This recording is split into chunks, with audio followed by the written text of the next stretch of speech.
अपने बैरियों से क्या रखे? प्रेम।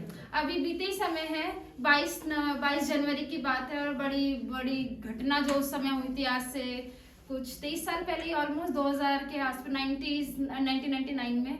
तो जब हम पढ़ते हैं, ग्रेम स्टैंड को पढ़ते हैं, और सभी ने उसकी स्टोरी सुनी होगी, उड़ीसा में उनके साथ क्या हुआ था, और उनको वो अपनी पत्नी समेत कहाँ आए थे? उड़ीसा में सेवकाई करने आए थे। और उस सेवा क्या थी उनकी? बहुत स्ट्रॉन्ग सेवा थी और बहुत हार्ड सेवा थी, क्योंकि उनकी सेवा का काम क्या था? जो भी कोढ़ी लोग थे उनको क्या करना था? उनके लिए उनको पूरी ट्रीटमेंट देना था, कि उनको ठीक करना है, उनके घाव को पोंछना है। ये काम कहाँ पर शुरू हुआ? उड़ीसा में शुरू हुआ। और वो पूरी फैमिली जो विदेश से आकर कहाँ काम कर रही थी? भारत में ही। और उड़ीसा के लोग के बीच में जो बहुत ज्यादा गांव, आज भी देखेंगे बहुत सारी इलाका ऐसा है गांव जैसा, और वहां पर जब वो सेवा कर रहे थे, जो बिल्कुल हम कह सकते हैं कि जो अलग धर्म के लोगों का रहना था, लेकिन उनकी स्वेच्छा यही थी कि मैं क्या करूं, जो ऐसे कोढ़ी लोग हैं उनकी क्या करूं? सेवा करूं। और जब वो सेवा कर रहे थे, उस दौरान देखते हुए काफी लोगों को पसंद नहीं आई ये चीजें, और वो अपने दोनों बेटों और अपनी वाइफ के साथ जब यहाँ सेवा में थे, तो जब लोगों ने देखा कि ये तो मसीह प्रचार करता है और लोगों क्या करता है? धर्म रूपांतरण करता है। और इसको देखते हुए उन्होंने अपना एक दिन बनाया, जब अपने दोनों बच्चों के साथ वो गाड़ी में था और कहीं वो जा रहे थे, उन पर क्या करना शुरू कर दिया? प्रहार करना शुरू कर दिया, मारना पीटना किया। इवन इतना किया कि 50-100 लोग जब इकट्ठे आए उनको मारने के लिए, उन्होंने उनकी पूरी गाड़ी जला दिया। बिना ये रहम किए, बिना ये सोचे समझे, उनकी इतनी ज्यादा कड़वाहट, उनकी इतनी ज्यादा जलन ने उन दो छोटे छोटे बच्चों पर भी रहम नहीं किया। और वो क्या, उनके दो बच्चों का नाम जो फिलिप थे और एक और थे तिमोथी थे, दोनों बच्चे अपने पिता समेत क्या हुए? ऑन द स्पॉट मर गए। और जब वो जल गए तो इसके बाद क्या हुआ? क्या बातें शांत रही?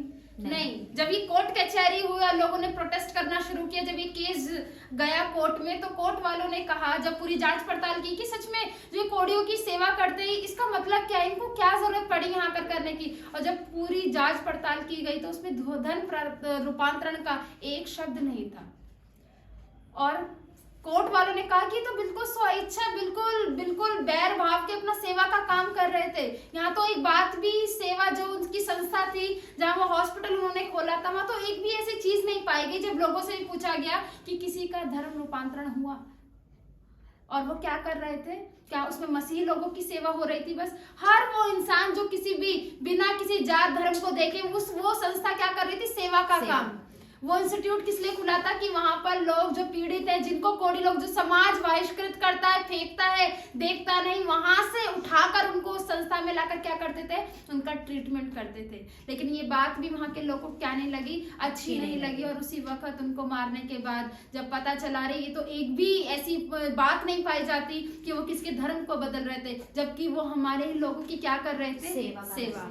हालेलुया।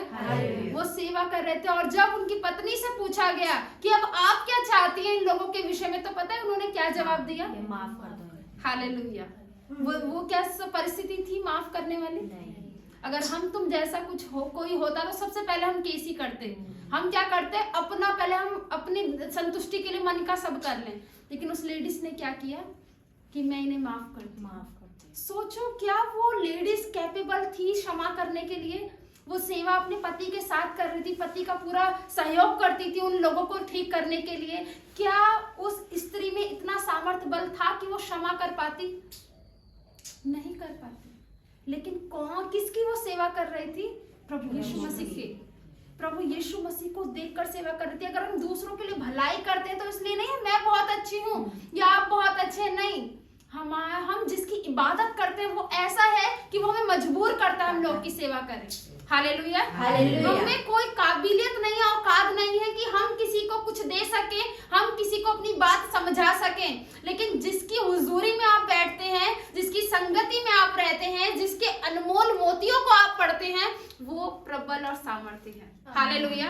और वो हमें बनाता है कि हम दूसरे के पापों को क्या करें? क्षमा करें। और यही चीज उस लेडीज ने की। और ये नहीं कि पति को मार दिया, कोस कर उड़ीसा के लोगों को बुरा भला कहकर वो यहाँ से चली जाए कि इंडिया के लोग खराब है। उसने फिर भी 4 साल रहते हुए सेवा करी, बिना पति के, बिना बच्चों के। सोचो कितना भारी रहा होगा उस लेडीज के लिए सेवा करना, उन लोगों के बीच करना कि इन लोगों ने मेरे फैमिली खत्म कर दी। उस दौरान भी उसने सेवा का काम क्या रखा? बनाती गई, शुरू रखा 4 सालों तक, अकेली सेवा की, जितने लोग थे। और वहां से आज भी आप देखेंगे, उड़ीसा जाएंगे और ग्रेम स्टैंड का जो पूरा वो था सेवा का था, वो जो हॉस्पिटल था आज भी वहां पर है। और बहुत हजारों लोग आज परमेश्वर की सेवा वहां कर रहे हैं। इवन नाजरीन का भी वहां पर चर्च है और बहुत ज्यादा वहां सेवा का काम चल रहा है। Hallelujah, hallelujah. ये कौन करा सकता है? सिर्फ यीशु मसीह। हमारी और आपकी कोई काबिलियत नहीं है, हमारी और आपकी कोई काबिलियत नहीं है कि हम किसी को माफ कर सकें, लेकिन जो वचन हमें दिन प्रतिदिन तोड़ता है वो इतना सामर्थ्य है कि हमें वो बनाता है कि हम दूसरों के अधर्मों को क्या कर सके, क्षमा कर सके। इसलिए वचन आप पहला पढ़ेंगे तो उसने कहा है, मत्ती का लिखने वाला जो इस तरीके से बताता है, और आप काफी वचनों को पढ़ेंगे कि कहता है कि पहले तुम ऐसा सुन चुके हो, तुमसे ऐसा कहा गया था। मतलब मत्ती इस बात को बिल्कुल कहना चाहता है कि उसका जो गॉस्पेल लिखा हुआ है वो क्लियर है कि वो पुराने चीजों को, पुराने ओल्ड टेस्टामेंट को बहुत कोट कर रहा है। कहां पर? अपने गॉस्पेल में। मत्ती की किताब सबसे ज्यादा पुराने नियम को कोट करती है हर बातों में। इसलिए वो कहता है तुम सुन चुके हो कि कहा गया था अपने पड़ोसी से प्रेम रखना। कोई भी निर्गमन की पुस्तक निकाल लेगा और उसका 23 अध्याय और उसका 5 पद पढ़ेगा, कोई भी एक जन, निर्गमन की किताब 23:5 पढ़ो। फिर यदि तू अपने बैरी के गधे को बोझ के मारे दबा हुआ देखे तो चाहे उसको उसके स्वामी के लिए छुड़ाने को तेरा मन ना चाहे तो भी अवश्य स्वामी का साथ देकर उसे छुड़ा लेना। आमीन। एक 4 पद भी पढ़ेंगे उससे ऊपर वाला। यदि तेरे शत्रु का बैल या गधा भटकता हुआ तुझे मिले तो उसे उसके पास अवश्य फेर ले आना। आमीन। किसका? तेरे अपने का नहीं, किसका? तेरे का। शत्रु का। हम भलाई किनके साथ करते हैं? जो मेरा अपना हो। इसलिए वचन का लिखने वाला कहता है कि तुम पहले ही सुन चुके हो कि परमेश्वर ने पहले ही, जब आप इस चीज को पढ़ते हो और आप एक पद और पढ़ेंगे, आप पढ़ेंगे लेविटिकल व्यवस्था और उसका 19 का 18 कोई पढ़ देगा, फिर आगे चलते हैं। ले व्यवस्था 19 का 18। ले व्यवस्था 19 का 18। पलटा ना लेना और ना अपने जाति भाइयों से वैर रखना, परंतु एक दूसरे से अपने ही समान प्रेम रखना। मैं यहोवा हूँ। आमीन। मैं कौन हूँ? यहोवा हूँ। मतलब इस बात को क्या कहा गया? यहोवा परमेश्वर ने पहले ही पुराने नियम में क्या कह दिया गया है? जब मूसा कहाँ से निकल कर आया? माउंट हेब्रोन से, जब वो क्या कहते हैं साइने से निकल कर आया, तो क्या थी? परमेश्वर ने अपनी आज्ञाएं दी। और जब आज्ञाएं दी तो उस आज्ञाओं में ऐसा सिस्टम बनाया गया कि जब मूसा खड़े होकर सारे कानूनों को दे रखा था, क्योंकि वो इजिप्ट से निकल कर आ चुके हैं। इजराइलियों को अब अपना जीवन क्या जीना है? पूरे अपने इजरायली भाई बहनों के साथ, लेकिन किन दायरों में रहकर? बहुत सारे कायदे कानूनों के साथ। लेकिन उन कायदे कानूनों में भी ये भी एक लॉ था कि तुझे अपने समान किससे प्रेम रखना है? अपने पड़ोसी से। तो ये क्या था? अब तक एक कानून था। कानून एक ऐसी चीज है जो एक इंसान के द्वारा बनाई जाती है और दूसरे के द्वारा क्या की जाती है? उसको फॉलो किया जाता है। लेकिन आप क्या करेंगे? कमांड इससे अलग है। आप अब तक क्या दिया गया था? कानून मूसा के द्वारा इजरायली लोगों को। लेकिन क्या जरूरत थी कि प्रभु यीशु मसीह ने फिर से इस बात को दोहराया अपने वचनों में कि तू अपने तुम सुन चुके हो कि कहा गया था अपने पड़ोसी से अपने समान क्या रखना? प्रेम रखना, और अपने बैरी से बैर। लेकिन इस बात को कि प्रभु ने कहा था कि प्रेम तो तुझे रखना है, जो क्या दिया गया है अभी तक? एक लॉ दिया गया है, एक कानून है कि तुझे प्यार ही करना है। मतलब अगर तू प्यार नहीं करेगा तो इसके बदले तुझे सजा मिलेगी। हालेलुया। लेकिन प्रभु यीशु मसीह अलग है, उन्होंने प्यार भी किया और सजा भी दी। हालेलुया। प्यार भी किया और सजा भी ली। और मूसा ने कानून दिया कि अगर तुम प्यार नहीं करोगे तो तुम्हें सजा मिलेगी। और प्रभु यीशु मसीह ने प्यार करते हुए भी सजा को उठाया। किसकी खातिर? हमारे खातिर। और यहाँ पर कहता है कि तू सिर्फ अपने पड़ोसी से प्रेम रखना और अपने बैरी से हमेशा क्या रखना? बैर। इस लॉ को प्रभु यीशु मसीह ने यहाँ खंडन किया। इसलिए कहता है परंतु मैं तुझसे कहता हूँ, प्रभु यीशु मसीह इस बारे में कह रहे हैं, परंतु मैं तुमसे ये कहता हूँ कि अपने बैरियों से अब तुझे क्या रखना है? प्रेम। जो पुराने नियम में कहा गया था तुझे अपने बैरी से बैर रखना है, अब मैं तुझे नई बात बताता हूँ कि अब तुझे क्या करना है? अपने बैरी से भी क्या रखना है? प्रेम। मतलब अपने पड़ोसी से तो प्रेम करना ही है, अब किस और से प्रेम करना है? अपने बैरी से। और ग्राहम स्टैंड की वाइफ ने यही किया। हालेलुया। जो उसके बैरी थे, जो उसके दुश्मन भी थे, उनसे क्या किया? प्रेम किया। और ये प्रेम ने किस चीज को ढापा? उनके अपराधों को। प्रभु यीशु मसीह ने हमसे प्रेम किया, किसको ढापा? हमारे अपराधों को। ग्रैहम स्टैंड की वाइफ ने माफ किया, किसको ढापा? उन अपराधियों के पापों को ढापा। हालेलुया। और आज वचन हमें सिखाता है कि प्यार एक ऐसी सामर्थ है जो हमारे बैरियों से हमें प्रेम करना सिखाती है।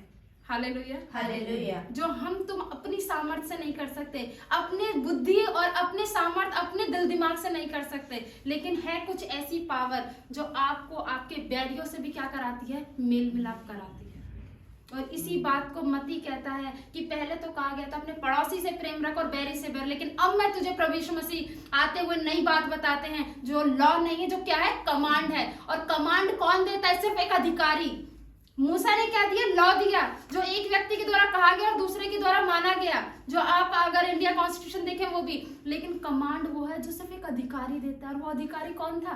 प्रभु यीशु मसीह। हालेलुया। कौन था वो अधिकारी? प्रभु यीशु मसीह। क्या हम किसी को कमांड दे सकते हैं तुझे ये करना है तो करना है? नहीं, हमें कमांड देने के लिए सिर्फ परमेश्वर ने अपने वचनों से दिया है। हालेलुया। और यही कमांड के विषय में कहता है कि परंतु अब मैं तुझसे कहता हूं कि अपने बैरियों से प्रेम रख, अपने पड़ोसियों से भी प्रेम रख, और अपने सताने वालों के लिए तुझे क्या करनी है? प्रार्थना। हालेलुया। सबसे बड़ा मुश्किल काम, सबसे बड़ा मुश्किल काम कि जो जिससे मैं बैर रखता हूं उसके लिए मैं कैसे प्रार्थनाएं कर सकती हूँ, कर सकता हूं। क्योंकि बैर हमारे अंदर क्या खत्म करता है? प्यार को। दाऊद ने क्या कुछ गलती की थी जो शाऊल पीछे पड़ा था उसके? कहीं भी आप वचनों में पढ़े, लेकिन शाऊल क्या था? जैसे एक भूखा शेर पड़ा रहता ना कुछ अपने शिकार के लिए, यही पूरा इंडिकेट करता है शाऊल के जीवन को। और शाऊल इतना बेधड़क होकर, जबकि क्या दाऊद ने कुछ गलती की थी? दाऊद बिल्कुल अपनी पदवी पर था, सबको संभाले हुआ था, परमेश्वर की हुजूरी में था, परमेश्वर का अभिषेक्त जन था, परमेश्वर ने उसे बहुत जल्दी चुन लिया। लेकिन उसके बाद भी, एक परमेश्वर का होने के बाद भी वो क्या होता रहा? बहुत दिनों तक भागा दौड़ी में रहा। किससे बचने के लिए?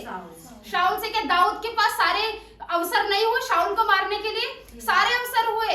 इवन उसको तो यहाँ तक कहा था कि देख तू मेरे सामने ही था, मैं तेरा बागा तक फाड़ लिया और मैं तुझे मार सकता था उस रात। लेकिन दाऊद ने क्या कहा?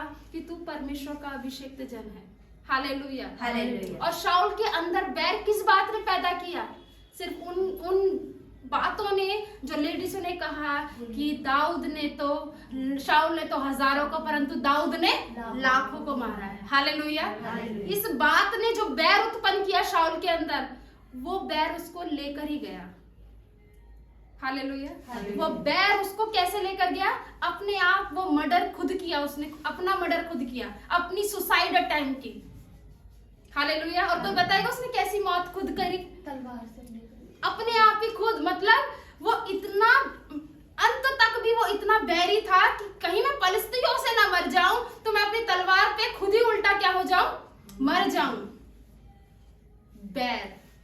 दाऊद ने कुछ नहीं किया था, लेकिन एक बैर, एक जलन, एक क्रोध, एक मैंने उसको क्या कर दिया? मौत तक ले गया।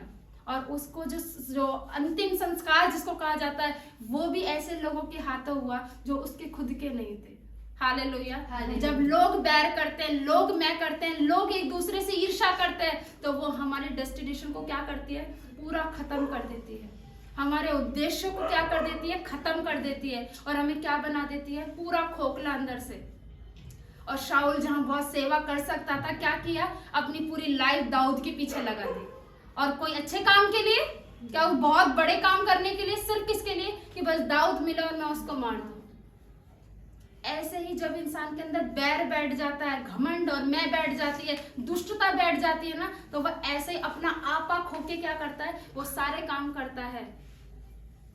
और क्या क्या करता है? शाऊल इस बात को कहता है कि यहोवा मेरे हाथ में दाऊद तुझे दे सकता था, लेकिन ये यहोवा की मर्जी है कि तुझे अभी तक नहीं दिया। और ये नहीं बात नहीं जानता शाऊल कि परमेश्वर ने दाऊद को अब तक सेव किया है। हालेलुया। होते हैं ना बैरी और क्रोध, अपना क्रोध भी करना है और यहोवा का भी सहारा लेना है। वो होते हैं धोखे में रहने वाले लोग। इसी बात को पौलुस अपनी पत्रियों में बहुत अच्छी तरीके से कहता है, धोखे में पड़े हुए लोग। ऐसे धोखे में जो लगता है कि यहोवा मेरे गलत में मेरे साथ है, लेकिन ये नहीं पता परमेश्वर ने शाऊल के ऊपर से आत्मा लेकर क्या दे दिया है? एक ऐसा आत्मा जो तुझे दुख परेशानी दिन प्रतिदिन देता है और बिना दाऊद के तुझे उससे भी छुटकारा नहीं है। हालेलुया। हालेलुया। बैर हमारे जीवन को बर्बाद कर देता है, ईर्ष्या हमारे जीवन को बर्बाद कर देती है। अगर बैर से ही जीतना होता तो प्रभु यीशु मसीह पर सारे अवसर थे कि सदुकी और फरोसी से आगे निकल जाने के लिए, तो क्या वो निकला? नहीं। सदुकी फरसीस को अवसर दिए, लड़ो बोलो, और समय आया जब उनके बोलने से भी बन नहीं पड़ा, प्रभु यीशु मसीह ने अपने आप को प्रूव किया। हालेलुया। इसलिए प्रभु ने कहा कि मैं तुम्हें आज एक नई आज्ञा देता हूं, जो कानून नहीं, एक कमांड है, और कमांड अधिकारी की ओर से निकलती है। और उसने कहा अपने बैरियों से तुझे क्या करना है? प्रेम। मैं सच बताती हूँ, जब आप प्रेम की पहले करते हैं, परमेश्वर आपको सामर्थ्य से भरता है। हर कोई प्रेम नहीं कर सकता, लेकिन वही कर सकता है जिसने प्रभु यीशु मसीह को जाना है। हालेलुया। जिसने प्रभु यीशु मसीह को जाना। और दाऊद प्रभु को उत्तम रीति से जानता था, इसीलिए उसने कभी अपना हाथ परमेश्वर के अभिषिक्त जन पर नहीं उठाया। इवन जिसने उठाया था उसको भी दाऊद ने मारा आगे चल के, कि तेरी हिम्मत कैसे हुई कि तू किसी अभिषिक्त पर अपना हाथ डाले। वो बात अलग है कि वो सही था गलत, लेकिन शाऊल का अगर बैर देखें, उसे अपनी सुसाइड तक ले गया। तो आप सोचिए, शैतान को हम बैरी कहते हैं, हमारा बैरी। अगर शैतान हमारा बैरी है, हमें हर समय परेशान दुखी करता है, तो सोचो शाऊल को कितना बावला बना के रखा। उसकी पूरी लाइफ सिर्फ दाऊद को पकड़ने के चक्कर में चली गई। और आज भी हम जो बैरी लोग होते हैं, बस इस धुन में रहते हैं कि कब मैं उसको क्या करूं, मौका ढूंढकर उसे गिराऊं, उसे झुकाऊं, उसकी औकात याद दिलाऊं, उसको बताऊं कि तेरा अस्तित्व कुछ नहीं है। लेकिन प्रभु ने कहा कि अगर इतनी जान और मेहनत तू प्रेम करने में लगाता तो मैं तेरी आशीषों को कभी ना रोकता। हालेलुया। तेरी आशीषों को कभी ना रोकता। आज प्रभु हमसे इस बात को कह रहा है कि हमें अपने जीवनों में इस बैर के कैसे डील करने की जरूरत है। आगे वचन बताता है, जिससे तुम अपने स्वर्गीय पिता की संतान ठहरोगे। लेकिन 44वां पद पढ़ते हैं, परंतु मैं कहता हूं कि अपने बैरियों से प्रेम रखो और अपने सताने वालों के लिए क्या करो? निरंतर प्रार्थनाएं करते रहो, क्योंकि प्रार्थनाएं तुम्हारे सताने वालों से क्या करेंगी? तुम्हें आजाद। हालेलुया। आप किसी अपोजिशन को रोक सकते हैं? बैठ जाइए। अभी भी जेएनयू पे एक प्रोटेस्ट चल रहा है, एक लेडीज बैठी है, बहुत समय से बैठी है और अभी तक वो प्रोटेस्ट खत्म होने में नहीं आ रहा है। बैठ जाइए धरनों पे। कभी चीजें पूरी होती ही नहीं है जो आप चाहते हैं, लेकिन कीजिए आप प्रार्थना। जाइए अपने पर्सनल रूमों में। प्रभु कहता है कि तू मुझसे प्रार्थनाएं कर, मैं तेरी प्रार्थनाएं सुनकर तुझे बड़ी बड़ी बातें बताऊंगा। लेकिन एक विश्वासी नहीं जानता कि प्रार्थना की वैल्यू क्या होती है, प्रेयर क्या है। प्रेयर क्या कुछ नहीं कर सकती, प्रेयर सब कुछ कर सकती है। अगर हम अपनी दिल दिमाग से प्रभु की हुजूरी में बैठ जाएं, प्रभु हमारे दिल दिमागों से बढ़कर काम करने वाला है। और इसीलिए प्रभु ने कहा कि तू अपने सताने वालों के लिए क्या कर, आज से ही प्रार्थना कर। और यही दाऊद सहता रहा, लेकिन कभी पलटावार नहीं किया। किसके ऊपर? शाऊल के ऊपर। लेकिन इस अंजमस में रहा कि क्यों शाऊल मुझे मारना चाहता है। हालेलुया। अगर आपके पापा का कोई दुश्मन हो, ऑब्वियस है वो आपका भी दुश्मन हो जाएगा, है ना। लेकिन जोनाथन की नहीं दुश्मन हुआ। योनाथन जिसके शाऊल का बेटा, वो दुश्मन क्यों नहीं हुआ दाऊद का? जबकि वचन इस तरीके से बताता है, कोई पढ़ेगा तो पहला शमूएल 20:17। जोनाथन की और दाऊद के, हाँ, पहला शमूएल 20:17।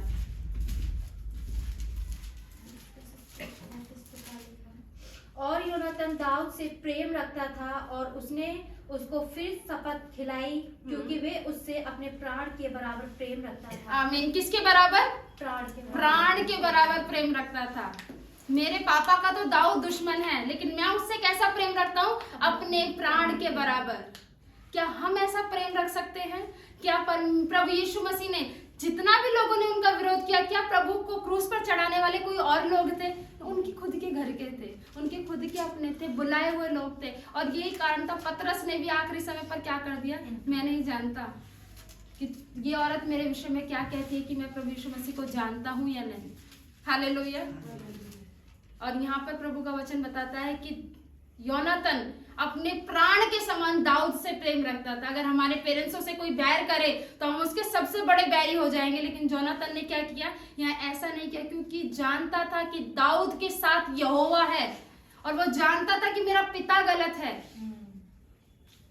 और आज हम अपने अपने फैमिली को गलत होते हुए भी गलत नहीं कहेंगे, और उसकी गलत चीजों के जो हम बैर कर रहे हैं उससे क्या करने लगेंगे, बैर। और इसी बात को खंडित करते हुए प्रभु यीशु मसीह कहते हैं कि जो तुझे सताता है उसके लिए तू क्या कर, निरंतर प्रार्थनाएं कर, निरंतर। क्योंकि प्रार्थनाओं का असर ऐसा है, जो एक मेडिसिन असर लेकर आती है, उसी रीति से प्रार्थनाएं हमारे जीवनों में असर लाती हैं। इसलिए प्रभु ने कहा 5वें पद में ही, जब आप देखते हैं कि तू प्रार्थना कर, और प्रार्थना करने का भी तरीका प्रभु यीशु मसीह ने सिखाया। और आज हमारे जीवन प्रार्थनाओं से भरी होनी चाहिए, बैरों से भरी नहीं होनी चाहिए, दुष्टता और क्रूरता से भरी हुई नहीं होनी चाहिए। इसलिए वो कहता है कि जब तू प्रार्थना करेगा, पर अपने बैरियों से जब तू प्रार्थना, सताने वालों के लिए जब तू प्रार्थना करेगा, अपने बैरियों से प्रेम रखेगा, ये वो कैरेक्टर है मसीही जीवन के जो तुझे स्वर्गीय पिता की संतान होने के लिए देंगे। हम कहते हैं ना, जैसे माता पिता वैसे ही बच्चा उन पे जाता है, स्वभाव में, चेहरे में, फेस में। तो हमारा पिता कैसा महान है, हम उस जैसे आत्मिक क्यों नहीं है? हम शारीरिक रूप में तो अपने माता पिता जैसे हैं, लेकिन जो हमारा स्वर्गीय पिता प्रभु यीशु मसीह आत्मिक है, हम उस जैसे हैं कि नहीं, ये हमें जांचने की बहुत जरूरत है। क्या मैं अपने पिता जैसी हूँ? क्या मैं अपने पिता जैसा क्षमा करना जानती हूँ? क्या मैं अपने पिता जैसा प्रेम करना जानती हूँ? क्या मैं अपने पिता जैसा रहना जानती हूँ? अपने जीवन को प्रार्थना में बिताना जानती हूँ कि नहीं? ये एक सोचने की बात है। इसलिए उसने कहा कि तुम क्या परमेश्वर के स्वर्गीय पिता की संतान ठहरोगे, लेकिन कब? जब तुम सताने वालों के लिए क्या करोगे? प्रार्थनाएं करोगे। जब अपने बैरी से क्या करोगे? प्रेम करोगे। अपने शस्त्रों से क्या करोगे? प्रेम करोगे। और ये चीज तुमको क्या करेंगी? परमेश्वर के आगे खड़ा करेंगे। हालेलुया। क्योंकि हम तुम नहीं कर सकते। परमेश्वर सामर्थ्य देने वाला परमेश्वर है, वो आपको ग्रेस देने वाला परमेश्वर है, वो आपको अपने बल से, कुव्वत से भरने वाला परमेश्वर है। क्योंकि ह्यूमन लिमिटेशन नहीं है कि वो हम किसी को माफ कर सके, या हमारी सीमाओं के बहुत विरोध में है। क्योंकि अगर आप ह्यूमन के, मनुष्य के जीवन को पढ़ें, उसका जीवन नहीं है कि हम किसी को माफ कर सकें, किसी को अपना कह सकें। लेकिन प्रभु यीशु मसीह का प्रेम ऐसा सीम है, जब आप उसके साथ रिलेशन बनाते हैं, ऐसी इंटीमेसी है प्रभु के साथ कि आपको वो सामर्थ्य देता है कि तू उससे प्रेम कर, तू उसके अधर्मों को क्षमा कर। Hallelujah, hallelujah. ये जरूरी है कि हम अपने घर परिवारों के लिए क्या करें? दूसरों के बैर को खत्म करें। और जो बैर, जो सबसे बड़ा बैरी कौन है? जो मृत्यु थी, उस बैर को भी प्रभु यीशु मसीह ने क्या कर दिया? खत्म कर दिया। और आज वो हमसे कहता है, इस बैर को पालने से अच्छा है प्रेम को पालो, वो तुम्हें ऊंचे पर लेकर जाएगा। Hallelujah, hallelujah. बैर को पालने से अच्छा है, कड़वाहट को पालने से अच्छा प्रेम पालो, वो तुम्हें ऊंचे पर लेकर जाएगा। और प्रभु यीशु मसीह को जो कब्र से क्रूस तक का, वो क्रॉस तक का सफर था, किसने तय कराया? उस प्रेम ने, जो आपसे हमसे वो सीम करता था। इसलिए वचन का कहने वाला कहता है कि प्रभु यीशु मसीह कैसा परमेश्वर है, क्योंकि वह भले और बुरे दोनों पर अपना सूर्य उदय करेगा, और धर्मी और अधर्मी दोनों पर वो क्या बरसाएगा? मेह बरसाएगा, बरसाता है। क्योंकि यदि तुम अपने प्रेम रखने वालों से प्रेम रखो तो तुम्हारे लिए कोई फल नहीं है। तुम्हारे लिए क्या फल? प्रभु हमसे प्रश्न कर रहा है कि मैंने अपने भाई बहन, अपनी कम्युनिटी, अपने समुदाय, अपनी जात बिरादरी के साथ ही अच्छा किया, तो मैंने कोई ऐसा बड़ा काम नहीं किया। हालेलुया। ग्रेम स्टैंड की वाइफ फॉरेनर थी, अंग्रेज थे, लेकिन कहाँ पर सेवा की? फॉरेनर लोगों के बीच। एक भाई बंधु नहीं थे, उन लोगों के बीच क्या की? सेवा की। और उन्होंने भी क्या किया? उसके फैमिली को ले लिया। उसके बाद भी उसने अपने, जो हम उनके लिए फॉरेनर हैं, क्या की? सेवा की। ये है मसीही जीवन, ये है मसीही प्रेम जो उसने हमें सिखाया। क्योंकि उसने क्या किया? अपना देश, अपनी धरती छोड़कर किसके लिए सेवा का जीवन दिया? आपके लिए और हमारे लिए। अगर आप आइडा स्कटर के बारे में पढ़े, वो भी एक ऐसी लेडीज थी जिस समय वुमेन्स प्रेग्नेंट होती थी और डिलीवरी का चांस, आदमी, जब उस समय ज्यादा डॉक्टर आदमी थे, और आदमियों से डिलीवरी कराने के लिए लोग इतना अछूत मानते थे, चाहे बच्चा मर जाए, बच्चे की माँ मर जाए, लेकिन डिलीवरी कौन करेगा? सिर्फ औरत। हालेलुया। सिर्फ औरत। कौन करेगी? दाई अम्मा, दाई करेंगे। अगर हॉस्पिटल है तो औरत करेगी, नहीं तो कोई नहीं। और इसी केस में जब आइडा स्कटर ने ये सारी चीजें देखी, चाहे हिंदू हो, मुस्लिम हो, कोई भी जात बिरादरी का हो, धर्म का हो, उनके सारे बच्चे और औरतें मर गए। जब आइडा स्कटर ने ये ना समझे और बुद्धूपना इंडिया में देखा तो क्या किया? क्योंकि आइडा स्कटर के खुद पापा ही डॉक्टर थे, और जब उनके पास एक पंडित आया भगता हुआ कि हमारी बेटी के साथ ऐसे ऐसे आओ, तो लड़की कहती मेरे पापा घर पर नहीं है, मैं ही घर पर हूं और उसके पापा क्या है, डॉक्टर, और वो चाहते हैं कि क्या कहते हैं, जब उन्होंने कहा कि अरे नहीं उनकी वाइफ भी तो होंगी, हमें उनसे काम, कहते वो घर पर नहीं है। और सोचो उन्होंने एक आदमी को अपनी औरतें छूना जो एक पाप समझा जाता था, उस ना समझे के चक्कर में अपने बच्चे, अपनी बीवियां सब गवा दी।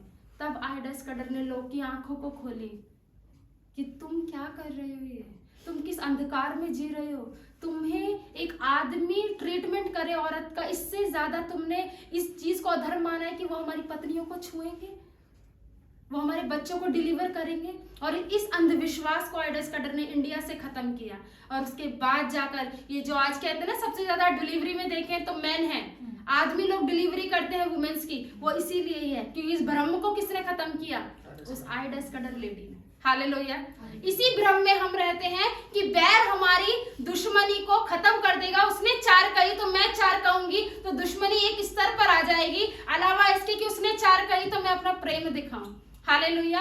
मैं मसीह से प्रार्थना करूं कि वो मुझे बल दे, सामर्थ्य दे, ताकि मैं उन विरोधों की शक्तियों को तेरे प्रेम से खत्म कर सकूं। हालेलुया। आइडा स्कंदर जो वो भी फॉरेनर लेडी थी और यहाँ इस धरती पर आकर किसके लिए काम किया, इंडियंस लोगों के लिए, आपके लिए और हमारे लिए। आगे वो इस तरीके से बताता है क्योंकि उस आइडा स्कंदर लेडी ने अपनों से प्रेम नहीं किया, उसके लिए कोई भी पंडित, मुस्लिम और सिख ईसाई उसका कोई अपना नहीं था, लेकिन किसके लिए सेवा की, उन्हीं लोगों के लिए की, उनके बीच में रहते हुए की, उनके घर परिवारों के लिए की। तो ये बड़ी बात है। हालेलुया। आपने कभी सुना है इंडिया से कोई मिशनरी फॉरेन गया हो? सिर्फ इंडिया से लोग पैसा कमाने बाहर जाते हैं। हालेलुया। और हम सुनते हैं कि ये बैठा है वो बैठा है, लेकिन सारे फॉरेनर्स आए आपको और हमें क्या देने, प्रभु का सुसमाचार देने।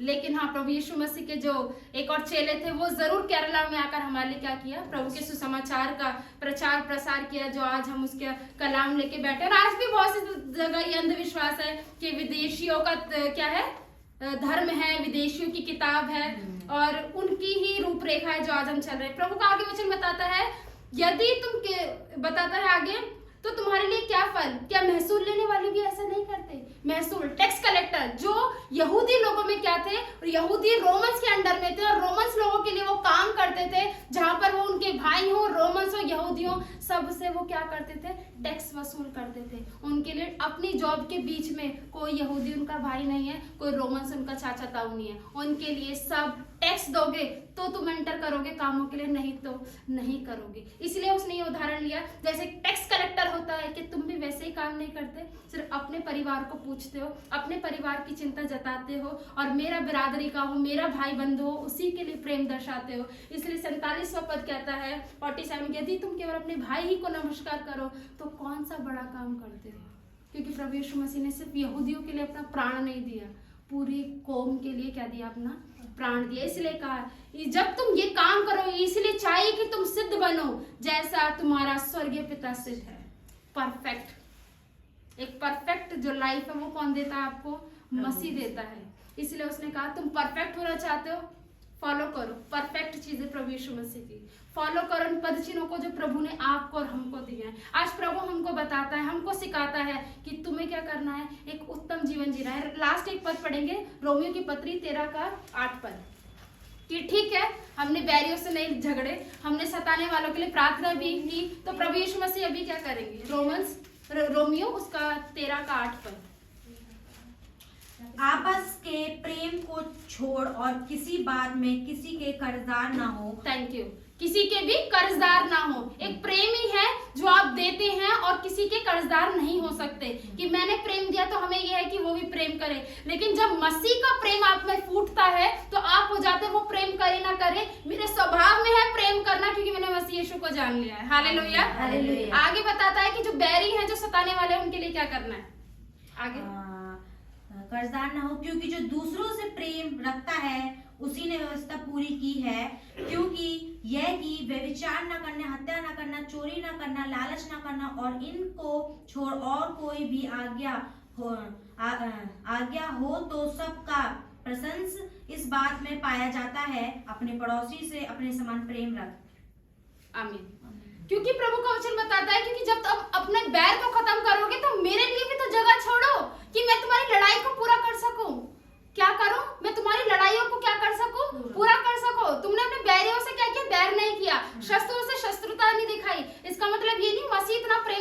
वह शांत है जो आपने बैर को छोड़ा अपने जीवन से, दुश्मनी छोड़ी, शत्रुता छोड़ी।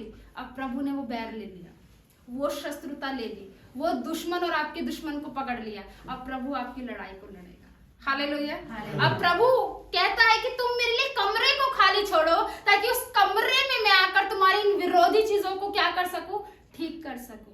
इसलिए आज मसीह हमें बताता है कि मैंने कलवरी क्रूस पर अपने लहू को बहाया, अपने जीवन को दिया, सिर्फ बैर को खत्म करने के लिए। और पौलुस भी अपनी पत्री में इस बात को कहता है कि प्रेम ना रखो तुम झंझनाती हुई टंटनाती हुई पीतल झंझनाता हुआ जहां जो तुम कहो मैं मसीह हूं, मैं ईसाई हूं, मैं बपतिस्मा लिया हूं, मैं ये हूं, मैं वो हूं, लेकिन तुम खाली हो, क्योंकि तुम्हारे अंदर प्रेम वास नहीं करता। प्रेम बहुत सी बुराइयों को ढांपता है, प्रेम बहुत सी चीजों को ढांपता है, प्रेम हर चीज को क्या करता है, कवर करता है। चाहे भाई की हो, पड़ोसी की हो, उघाड़ता नहीं है जो दुश्मन उघाड़ते हैं। प्रेम क्या सिखाता है, हमें एक दूसरे के ढांपना। और मसीह यीशु ने भी हमें ये सिखाया, तुम अपने अंदर से क्या करो, सिर्फ उस बैरी को खत्म करो, ताकि तुम्हारा जीवन मसीह यीशु में सिद्ध बन सके, परफेक्ट बन सके। और हमारा गॉड परफेक्ट गॉड है।